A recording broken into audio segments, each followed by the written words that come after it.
viewers, today is a sad day for India. A set of laws that could have transformed the face of agriculture across the nation, doubled farmer incomes, made the sector more productive and delivered Kisans from the hands of middlemen, and also made the sector competitive with the knock-on effect of increasing overall economic growth, have been sacrificed, viewers. The Prime Minister, who was visibly disappointed, declared that his government would withdraw the 3 farm laws that were enacted, or at least enacted with the aim to bring in a second green revolution. An apologetic Prime Minister Modi said the step was necessary because he couldn't convince the farmers of the benefit of the farm laws, because the Kisan in some states had been brainwashed by a lobby of politicians to oppose them. First, listen to the Prime Minister as he dropped the bombshell 9 a.m.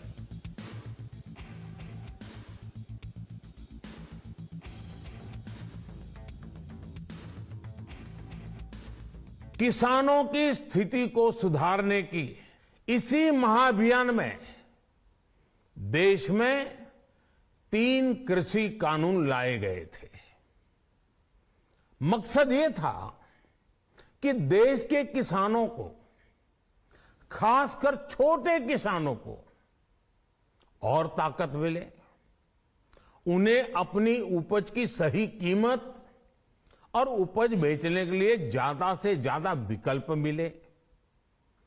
बरसों से ये मांग देश के किसान, देश के कृषि विशेषज्ञ, देश के कृषि अर्थशास्त्री, देश के किसान संगठन लगातार कर रहे थे। साथियों, मैं आज देशवासियों से क्षमा मांगते हुए सच्चे मन से और पवित्र हृदय से कहना चाहता हूं कि शायद हमारी तपस्या में ही कोई कमी रही होगी, जिसके कारण दिए के प्रकाश जैसा सत्य कुछ किसान भाइयों को हम समझा नहीं पाए। आज मैं आपको, पूरे देश को ये बताने आया हूं कि हमने 3 कृषि कानूनों को वापस लेने का, रिपील करने का निर्णय लिया है। इस महीने के अंत में शुरू होने जा रहे संसद सत्र में, इसी महीने में, हम 3 कृषि कानूनों को रिपील करने की संवैधानिक प्रक्रिया को पूरा कर देंगे। Soon after, the Prime Minister was widely repudiated by the opposition, who celebrated the demise of the transformative laws by breathlessly crediting a Gandhian movement for bringing the allegedly arrogant NDA to its knees. For the record, viewers, most of the political parties rejoicing at what they term is the defeat of Modi's arrogance had backed either the 3 laws in their entirety or had at least backed some aspects of these laws when they were discussed in parliamentary committees. Listen in to the opposition. वो आज माफी मांग रहे हैं जब 600-700 किसान शहीद हो चुके हैं। विधानसभा के चुनाव जो हैं, उनका सर्वे आया है, उसमें उनको दिख रहा है कि परिस्थितियां ठीक नहीं हैं, तो अब चुनाव से पहले वो माफी मांगने आ गए हैं। 3 काले कानून वापस लिए गए हैं। काले कानूनों की वापसी अहंकार की हार है। जनता इन्हें माफ नहीं करेगी। मोदी सरकार को कॉन्स्टिट्यूशन में कोई राइट ही नहीं था कि वो इस तरह कानून बनाए।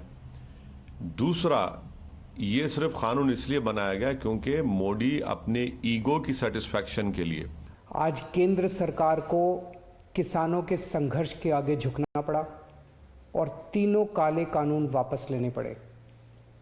आज सिर्फ किसानों की जीत नहीं हुई है, आज जनतंत्र की जीत हुई है। Forget the spin, viewers, forget the spin. The opposition is making hay and the BJP is now breathing a sigh of relief. That's not surprising because, in some measure, they all stand to benefit. Let me explain. This is, viewers, populism and expediency that is derailing a much-needed reform that could have provided a massive boost to the Indian economy. The BJP, for instance, gains politically in poll-bound Punjab and Uttar Pradesh by denting the opposition's main electoral plank. BJP will now be able to, or will be better placed, in winning back influential Jat voters that had aligned to Muslims, viewers. And that would have been a problematic conjunction.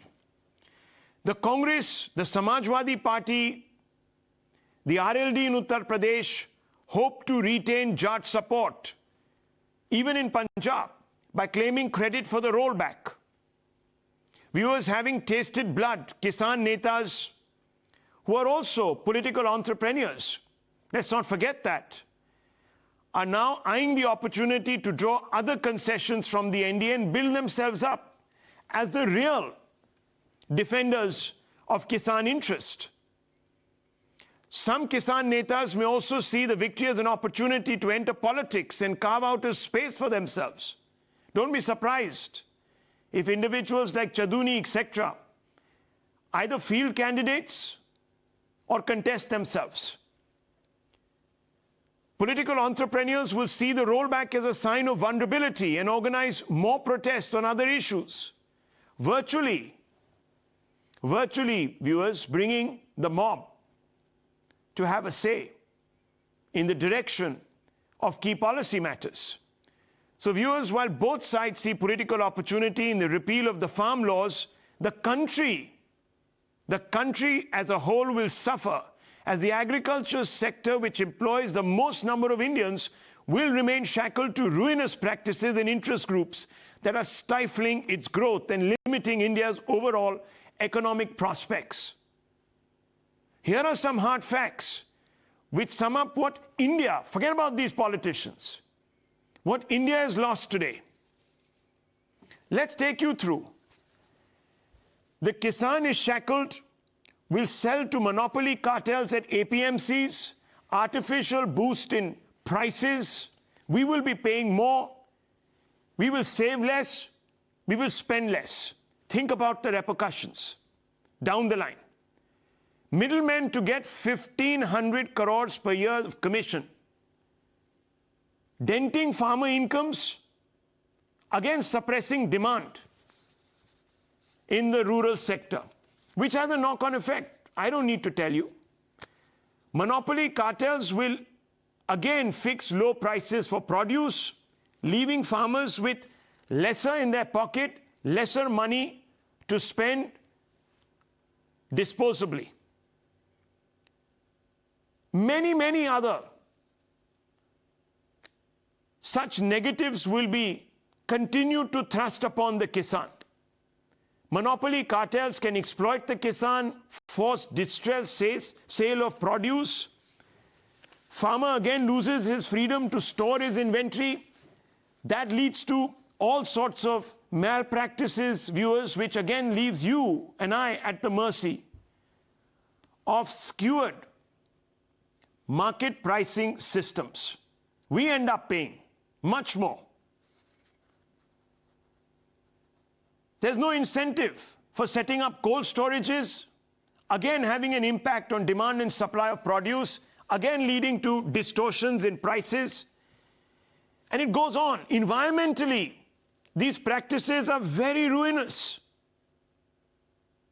Our soil water is being leached. Our air is being poisoned.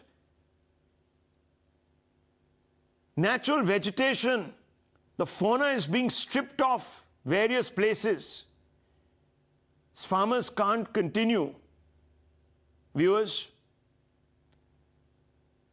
cultivating crops which need a lot of water in arid zones in this country. Modernization of agricultural sector will take a beating, depressing its growth and its contribution overall to the economy? Huge number of Indians. There are varying figures on this. Safely can be said, viewers, more than 50% of India's workforce is employed on the farm. That means a lot of them will continue to be unemployed. A large number of farmers will continue to fall victim to all sorts of exploitive practices and commit suicide. That's the problem here, viewers. This is the price we are paying for opportunism, populism of the worst kind. Let's open this up. You don't need to hear it from me. I want to bring in Gurcharan Das. I want to bring in Dr. Anand Ranganathan. I want to bring in our other political commentators as well as the politicians today. Gurcharan Das, first explain why someone like you, who was a champion of these farm reforms, might be feeling disappointed today. Forget about the blame right now.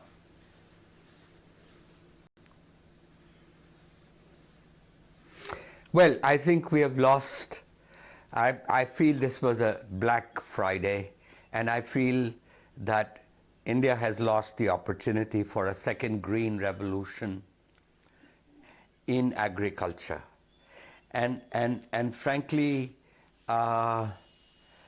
it's not only bad for India, it's bad for the farmer.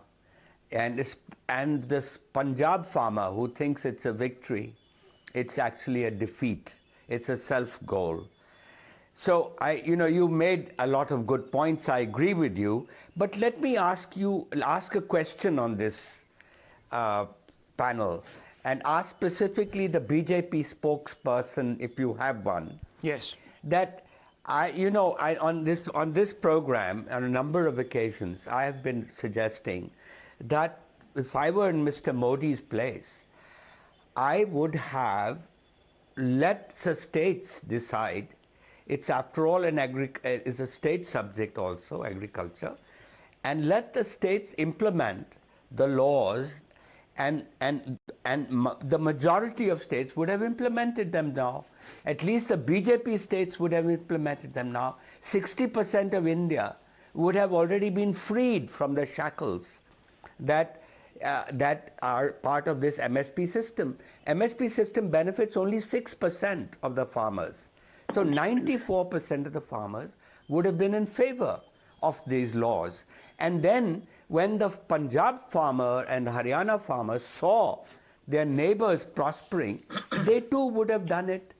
And so it's like what we did with the VAT in 2006. True. Many states didn't want it. The government said, okay. But they all joined in within 18 months to the VAT because they saw the benefits of this. So I want to know why, after suggesting this a number of times, why did this government not do that? And by now, we would have had these laws in most of the states. Mr. Bhatia, would you like to respond, sir? Yeah, absolutely. Before I respond to him, I would like to wish all the viewers a very happy Guru Purab. And when the nation was hearing the Honorable Prime Minister Shri Narendra Modi ji, one thing was very clear, that when these three laws were enacted, the intention of the government was good. It was a major reform. And today, when a decision has been taken to repeal these three laws, the intention is still right. And as Modi ji said, that it is a shortcoming of all of us, I would not just say the government, but all of us, that we could not convince a section of farmers who have their doubts. We did try our best, and thus this decision was taken. And today, a very positive thing was said by the Prime Minister. He said that today is not a day to blame anybody. Let us collectively work towards taking the nation forward. And with that spirit, I would, end the introductory remark and try to answer what Mr. Das asked me. Mr. Das said that why couldn't the central government leave it to the states to implement this law? Mr. Das, as I am a student of law as well, practicing in the Supreme Court, I'll tell you there is a constitutional scheme. The scheme is this, that if a central law is legislated upon in the parliament and after it receives the approval of the president, it becomes the law of the land for the entire country. There is no choice left to the central government that it can delegate its power to the state governments or the assembly for them to implement the law. And you rightly said that one of the entries of the state list is agriculture.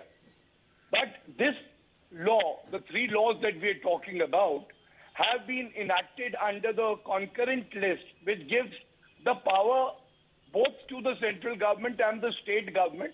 But once it becomes the law, it is to be implemented by all. That is your question. I tried my best to answer that. But today, Rahul... No, one second. We'll come to that. You answer that question. We'll open this up further. I don't want to... You answer that question, but it's a limited response. And I don't think it adds up. Okay, Mr. Gurcharan Das wants to quickly respond to that. Let him respond. Yes, please. You know, the government could have just said that these are, regard these as model laws. They have been passed. It doesn't, the law doesn't say that every state has to pass before one state can implement it. True. That doesn't say anyone can go ahead and implement it. Why couldn't the BJP states have implemented it? I don't buy this sort of the legalese that you have presented. Okay. Can I respond quickly? Very quickly, sir. I need to open this up further. Yeah. Rahul, you said true. There is nothing true about it. I explained to you the constitutional scheme. Model laws are not something that are welcomed by the state government if they have a divergent view. And I can give you a number of examples, if you want, where decades passed and the model laws which were proposed by the central government were not enacted by the state governments. And here, the vision of the Prime Minister and the central government was different. We wanted to bring about certain reforms, and it was necessary that they are uniformly implemented in all the states of the country. That was the reason. And legally also, I've explained it to you. If you want to discuss the politics, I will get into it. But they can't be two. Look, one second. There have been acts of Parliament that have been differentiated and applied differentiatedly across states. Can you name a few? We will. I will just give you the facts. I will give you the facts in just 1 second. I'll give you the facts. And one of them is on the jurisdiction issue of the BSF, sir. You just had a particular differentiated approach towards states. You know, it will depend on the law. Where the resolution was passed in the West Bengal Assembly. So there are other examples also. No, but it is the constitutional scheme whether that permits the central government to do so. Sir, in any case, we could have brought an amendment. It could have been made. These are also valid suggestions, and I'm giving you examples. I'll give you more. We'll come back to it. You've thrown up a issue. I'm just bringing out that second or third example for you in just a few moments. Let me open this up in the meantime. Look, politics, viewers, we can't run away from it. You needed a complete repeal for voters, especially Jat voters, to feel as if they won a victory and to win their favor. This business of differentiating would not have worked. I am not saying that the opposition did not play a partisan hand. Of course they did. And we will come to the opposition. But the BJP could have thought. There is also the regulation against CA in Kerala and West Bengal. Don't forget. Differentiated again. The CA itself has not been notified. The rules for it. So, you know, viewers, a lot actually is done selectively in this country. In this particular case, there was a vote bank to be worried about. The farmers are very influential. You lost out on an opportunity. And when the government and its spokespeople say there was no politics at the back of it, they're not being very economical with the truth. Dr. Ranganathan, let me open this up to you. What do you make of this? I know there is a partisan hand. I know that today we might have opened the door to, you know, this sort of my way, highway, hijack politics. Yes, it's a complete surrender to the untrammeled and untested mob out there in some ways and means. I understand that. But at the end of the day, I think politics should have been kept out of it. If this was as important as it was suggested as a second green revolution, we should have stuck with it. No, absolutely. Good evening, Rahul. First of all, thank you very much for that really illuminating and brilliant primer. You know, you speak for India, and it came through. Today, sadly, marks the victory of anarchy over democracy, Luddism over logic, control over choice. The message is clear, Rahul. Block roads, strike work, loot, kill, lay siege, and Modi will succumb. The Prime Minister says he has repealed the farm laws for the sake of the nation. Which nation, Prime Minister? The nation whose 92% of 200 million farmers wanted these reforms? Whose 94% farmers don't avail of the MSP? Whose 60% agricultural total produce doesn't go through APMCs? And what next? Repeal 370? CAA? Why not? Street veto has defeated reforms, and this hurts most because if there was one sector where we needed urgent reforms, it was agriculture. That contributes only 13% to our GDP, and yet 82% of all Indian households are dependent on it. 44% of our 485 million strong labor force is involved in it. In the West, it is 2%. Looted by middlemen, blackmailed by governments, defeated by elements. 3 lakh farmers have committed suicide in the last 17 years.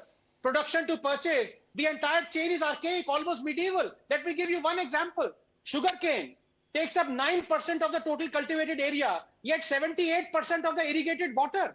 And because of the political pressures and FRP, sugarcane keeps on being produced in India. We are the world's second largest producer of sugarcane. 350 billion kilograms are produced every year. You know how much water they take? Equivalent of 1 quadrillion liters. 10 Ganga Sagar dams. And what has happened to the sugar prices? They have halved in the last 5 years. And here were reforms that promised to change all this. Tell me, Rahul, which farmer in his right mind would object to deciding the price of his own produce, given that faulty government MSP evaluation has cost him loss of 45 lakh crores in the last 15 years? Which farmer would object to top quality godown set up to store his produce, as the government could no longer jail godown owners on account of whimsical ECA declarations of hoarding? Which farmer would object to private companies rushing in to sign a contract with him? But these are questions only for the logical minded, not for those whose aim is to give a man a fish, not teach him how to fish. Dhanda hai ye socialism, Rahul, and socialism wins elections. You don't believe me? Here is point 11 from the 2019 Congress Manifesto on agriculture. Congress will repeal the APMC Act and make trade in agriculture produce, including exports and interstate trade, free from all restrictions. Here is point number 21 from the same Congress Manifesto. Essential Commodities Act belongs to the age of controls. Congress promises to replace it by an enabling law invoked only in emergency. Let me now quickly quote the Punjab Contract Farming Act in force currently in Congress ruled Punjab.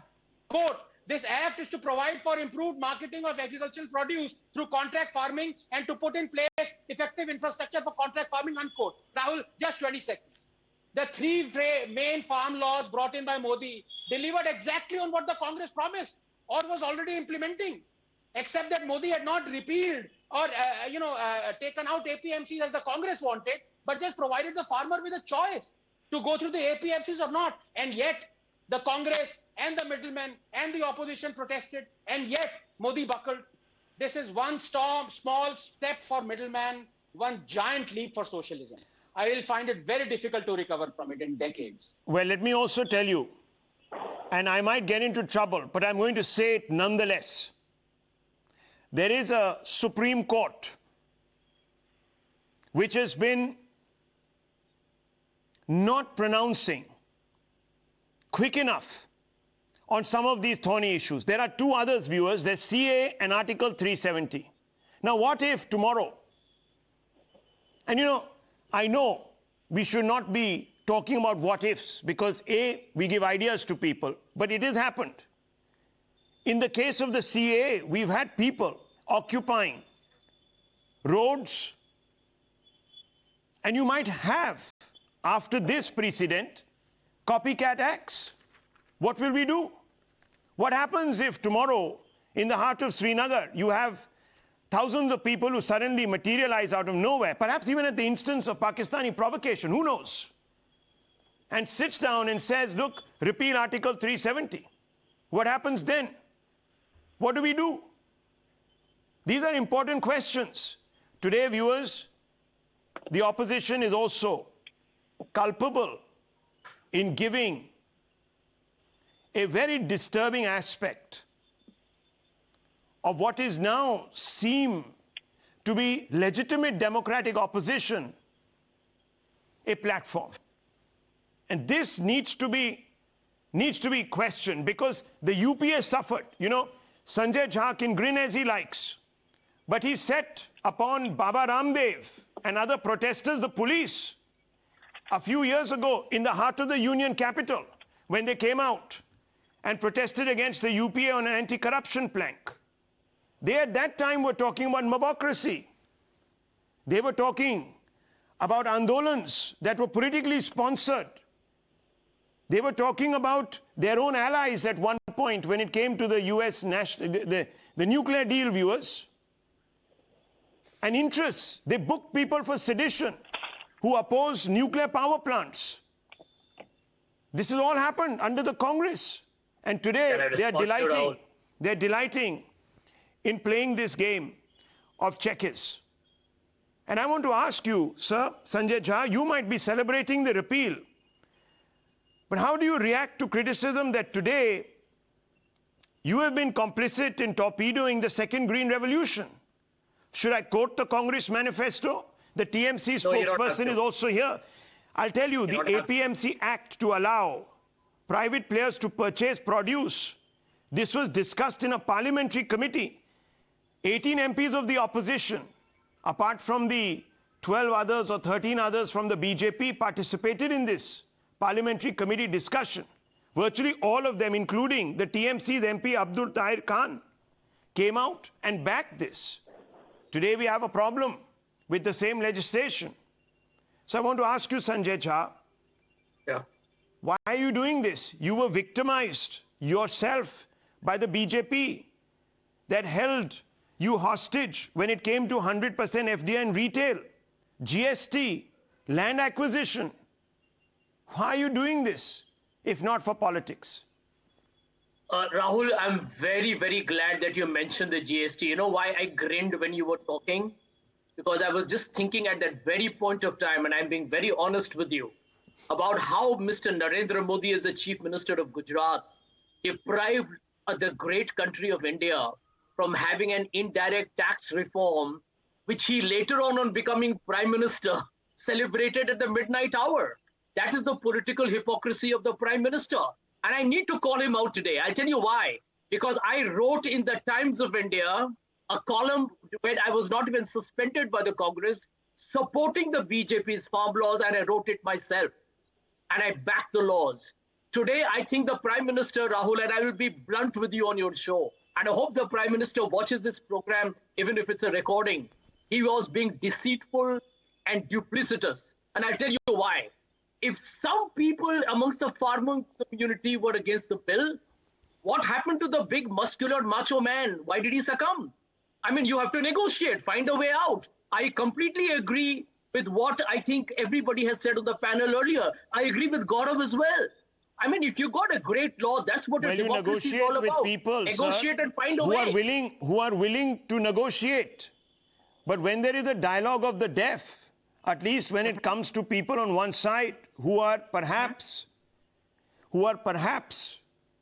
being compelled or instigated There's a problem there, and we know the kind of Rahul, no. massive, and I don't know. I'll just tell you, I don't know. You're being very I'm not charitable to sitting here Mr. and Modi. talking about foreign You're being hands. very But charitable I to Mr. know, Modi. He I know doesn't for deserve sure it. that there are a large number of governments abroad opposed to India's rise who will be delighting today that the agricultural sector is not going to emerge from the darkness that has gripped it.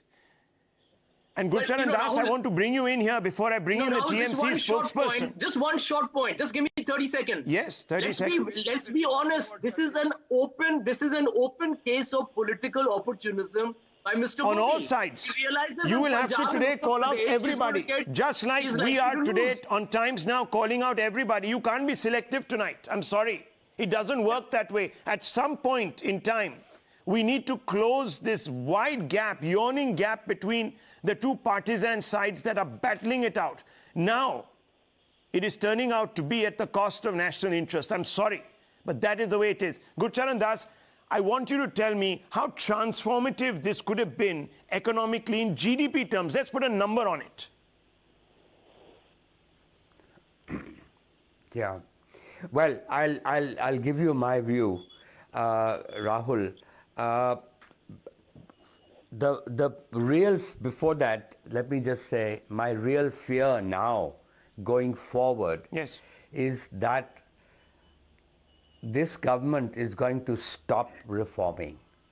We've seen some real reforms that have happened, but these farm laws, if they go the way the land law went, which was again a very important reform, I just fear the opposition has tasted blood, and they're not going to let any more reforms take place. We are going to return to a politics of freebies, to the 1 rupee kilo rice somebody promises, free electricity, free water, and you know that kind of politics. And that's going to be the aspirations and the hopes of India are going to go down. And I really think that this is a turning point. I hope I'm wrong. Now, it's very clear, Rahul, you spelled it out, that this is a massive reform. And also everybody has pointed out that all parties at some point or the other have been in favor of this reform, because it unshackles. It's the 1991 moment for agriculture. And really it's a chance for us to move from peasant farming to really serious business where the farmer gets the kind of respect that he deserves and is not treated like a peasant. These farmers would have allowed cold storages to come up. They would have allowed forward trading.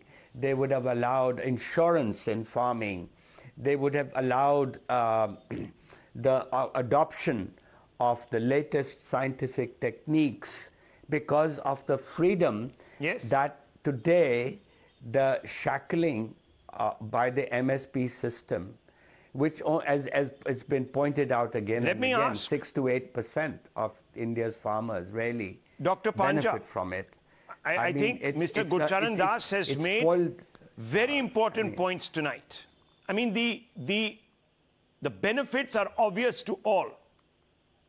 Today, for 6%, the nation could end up suffering. Dr. Panja, why should this be the case? Why should the TMC be delighting today at the misery of, 80% other farmers and the 6 to 10% farmers who, well, I don't even know if they will benefit, but who were out there protesting or would have been directly affected? May I? Yeah. Good evening to all, and I've been listening. Yes, it is a very technical discussion that we are having. But when it came to the freebies, I just wanted to add to Mr. Gurcharan Das. At one time, even the BJP promised free vaccine before the Bihar elections. So they too have played on that. Our leader, Mamata Banerjee, has congratulated the farmers because it was the farmers' movement. I mean, we have spoken at length, you have spoken at length, What I'm trying to understand or trying to say is, so the farmers were agitating for over a year now. Was that agitation, through winter, through rains, through summer, a very easy thing to do? Was it just a mob? Was there no determination behind it? Was there no grit behind it? Was it that they never understood the benefits, or they were not liking these laws? They were feeling that these were not laws, these were not reforms, and that they should have been consulted.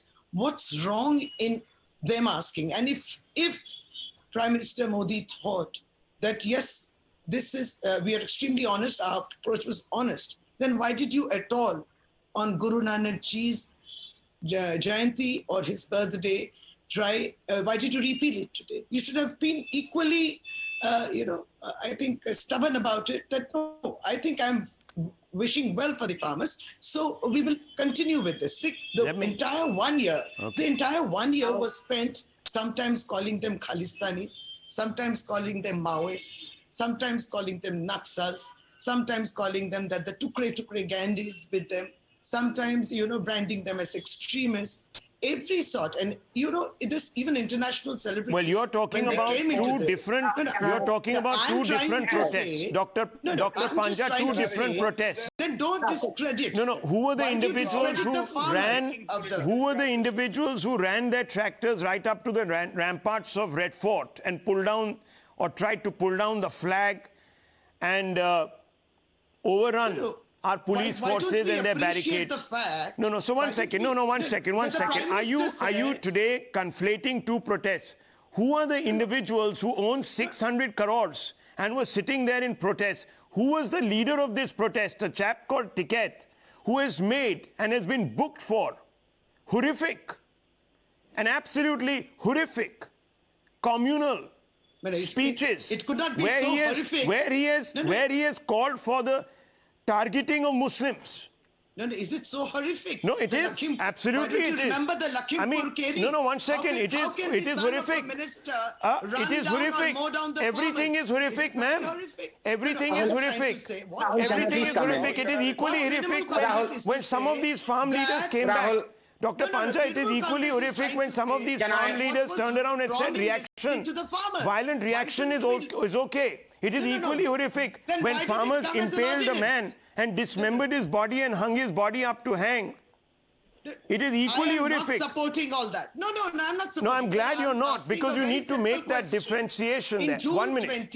Let me bring in Shekhar Iyer. Let me bring in Shekhar Iyer, the BJP, and Dr. Anand Ranganathan. Yes, okay, fine, fair enough. Look, at the end of the day, the BJP government should have held firm and resolute, no doubt about that. But I'm only asking, if all of us are interested, as Dr. Gurcharan Das is suggesting here, to lift peasants out of poverty and make them, in some way or the other, more than what they are, then I'm sure everyone should have played this hand equally, but we didn't. And we've lost an opportunity here. 1 minute, let me bring in Shekhar Iyer. Shekhar Iyer, this was a farmers' Gandhian movement. How would you respond to this? Well, Rahul, I think today's decision has got more to do with that elephant in the room, which we are mentioning less these days, which is a sense of alienation had been allowed to develop in Punjab. And that was something worrying the Prime Minister, and he didn't want a repeat of the situation that was caused by some of the policies of Indira Gandhi. He wanted to avoid a pre-94 kind of situation, which took a long time. At least it took a decade to be solved. Farm reforms are very important, and I believe the Prime Minister may still be committed. There could still be a way be found to bring them back to some other ways. So all those ideals and objectives that Gurcharan Das, just illustrated, those are still on the cards, I would believe, may not be immediately to take time. I think but the immediate problem, which Amrinder Singh, I believe, conveyed to the Prime Minister, even convinced the Prime Minister, was the kind of alienation that was taking place within a community known more for emotional, I would say, for more emotional reaction. There are a lot of issues. Because through those 12 rounds of negotiations, we saw the farmer unions, particularly from Punjab, could not actually argue on the points that were troubling them. They were more about the prestige and the sense, the position that they had taken. It was becoming more and more an emotional issue, which was being exploited by those anti-India forces abroad. Here the Prime Minister decided that that must be ended first, because there could still be time to take up reforms later. So I believe this is to end that sense of alienation that was being allowed to develop by those forces for political and other reasons. Therefore, Prime Minister took a very difficult decision. Otherwise, he would not have said today, ये फैसला किसान के हित में लिया गया था, लेकिन देश के हित में वापस हो रहा है. I think there is a lot of meaning in those words. Let me tell you, when people say that this was a nameless, faceless farmers grassroots movement, they're actually misleading us, viewers. This was a movement that was caparisoned by an organization called the SKN, the Sanyukt Kisan Morcha, the 7-member coordination committee. Now, Darshan Pal and Hanan Mola represent left unions attached to political parties. The National General Secretary of the All India Kisan Sabha, Balbir Singh Rajewal, is the president of the BKU. The leader of the BKU, at least some factions have even participated in elections. Chaduni has announced that he will be fighting the Punjab polls. Yogendra Yadav, another public face, has launched a political outfit called the Swaraj India. So viewers, we need to be a bit careful here. We need to be a bit careful. The BJP wants to quickly respond. Mr. Gaurav Bhatia, quick response. Are we in a position to say today that maybe these farm laws can still be rescued? You know, Rahul, first I would like to respond to what my friend Anand said, Gurcharan Das ji and Mr. Iyer as well. You know, there are two concerns that have been raised, and it is my duty to address those concerns. Gurcharan Das ji said that would it be the end of reforms? So I would only say, Gurcharan Das ji, Prime Minister's mantra has always been reform, perform and transform, and that will continue. There are reasons, and those reasons have been well considered, and after that, this decision has been taken, and the Prime Minister himself made it clear that it was because of lack of, convincing a section of farmers, but in the future, the performance and the reforms will continue. Second, my friend Anand raised a very valid point. He was asking whether the anarchists will prevail over the reformists and the law-abiding citizen. And I think it's a very valid point. Anand would appreciate that with him, we were actually defending the three laws on merits. And today, even the Prime Minister did not comment on the merits, that he does not believe in it. A time would definitely come, and we will see best reforms can be done for the farmer, and the rule-abiding citizen will always prevail over the anarchists. Well, quick response, Dr. Ranganathan. 30 seconds. 30 seconds. Okay, 30 seconds. You know, I am quite surprised that Sanjay Jha is talking about political hypocrisy when he is only coming here as an author. Political hypocrisy is, and I have your manifesto here, I can show it to you. Congress Chapter 7, Point 11, spoke about doing away with the APMC Act, not even giving them an alternate. And second, Section 25 of the Punjab Contract Farming Act, which says if an agreement is not honored by the farmer, he'll be put behind bars. What happened to the doubling of farmer income by 2022? It should have been made 1.5 times. Okay, gentlemen, now there's no point. Too much water is now flown under the Ganges. You guys can settle your political scores. Okay, gentlemen, you can settle your political scores right now. The manner in which you have settled them is hurting this country. It is hurting farm interests. It is hurting our economy. So you can continue this debate outside. I have no problems. You can tweet each other to Kingdom Come. No problems. But let me tell you, it is precisely this that is hitting us and hurting us, viewers. This one-upmanship. This business of populism. Dr. Ranganathan, very quick, sir. Very quickly, Rahul, 2 points. Number one, I really liked what Mr. Iyer said, and if his analysis is true, then I'm sorry, it's even more befuddling what the Prime Minister did, because he went by pure emotions in order to, course correct them or stifle them or whatever the case may be, rather than rationale and logic. Now, I can turn around and say, what about the 180 million farmers who were welcoming the farm laws and who would have gotten much richer and gotten more prosperous because of the farm laws? What should they do?